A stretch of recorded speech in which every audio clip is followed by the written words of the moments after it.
प्रिय अप्रिय भी बाद में आता है, पहले अनुभव हो जाता है, उसके बाद हमारे जो संस्कार हैं वो उसमें दो भाग करते हैं कि ये अनुभव मुझे अच्छा लगा, वो अनुभव मुझे अच्छा नहीं लगा, ये अनुभव दुखदाई है, वो अनुभव सुखदाई है, ये मेरी इच्छा के अनुसार है, वो मेरी इच्छा के अनुसार नहीं, इसमें खतरा है, वो सुरक्षित है। ये सारा जो बाद में होता है, बुद्धि और तरह तरह की परतें जो है वो फिर अनुभव पर काम करती हैं, तो इस तरह की भावनाएं उठती हैं। तो पहले अनुभव होता है, स्मृति में पड़ता है, उसके बाद ये वृत्तियां उठती हैं और इस तरह के प्रतिक्रिया होती है। ये अनुभव नहीं है, ये प्रतिक्रिया है। जैसे आपको खाना देखकर बहुत अच्छा अनुभव होता है और आपके सामने घास और भूसा लाके डाल दिया जाए तो आपको प्रिय नहीं लगेगा, लेकिन गाय के सामने घास और भूसा डाल दिया जाए तो उसको बहुत अच्छा लगता है। वहां पर संस्कार अलग पड़ा है कि ये मेरा खाना है। पत्तियां और जो हम नहीं खा सकते, जो मनुष्य नहीं खा सकते, और हमारे सामने अच्छा खाना ला दिया जाए तो वो हमारे लिए प्रिय अनुभव हो जाता है। वही खाना किसी मांस भक्षी के सामने रख दिया जाए तो उसको उल्टी आने लगती है, ये क्या रख दिया आप, चावल मेरे सामने क्यों रख दिए। जो संस्कार होंगे उस तरह से प्रिय अप्रिय, अच्छा बुरा, सुंदर कुरूप, नैतिक अनैतिक।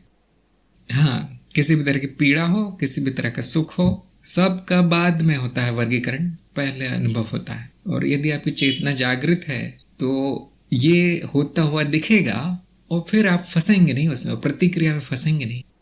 फिर आपके सामने 5 स्टार होटल का खाना और गाय का गोबर बराबर होगा यदि आपकी चेतना जागृत है। सब अर्थहीन सा, सब कहते हैं ना, एक विचित्र सा भाव होगा, सब मिथ्या सा, सब सपना सा लगेगा। जिन लोगों की स्वप्न में चेतना जागृत है उनको ये लगेगा। वहां पे महल खड़ा हो आपके सामने या झोपड़ी हो, आपके मन में एक वितृष्णा, एक विरक्ति होगी, अरे ये तो है तो सपना, ये तो चित्त निर्मित है। अब आपको झोपड़ी से घृणा और महल से प्रेम नहीं होगा स्वप्न में, चेतना जागृत है तो।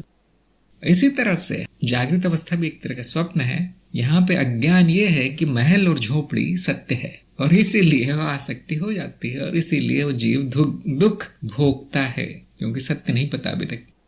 जैसा कि आप कह रहे हैं कि अनुभव में ही प्रक्षेपित कर दिया जाता है, वो मुझे ये प्रिय है, मुझे वो प्रिय है, क्योंकि ये अच्छा है। देखिए सोना कितना अच्छा है, कितना महंगा है तो वो कचरा है, तो वो पत्थर, लोहे सोने में कोई भेद नहीं है, वही पदार्थ है, नाद उस पर प्रक्षेपित कर दिया गया है आपका संस्कार, इसीलिए वो आकर्षित करता है। ये संस्कार पड़े कहाँ से? ये हमारे अनुभव है, कुछ समाज के द्वारा थोपे गए हैं, कुछ हमारे ही मनुष्य जीवन के साथ मिलते हैं बने बनाए।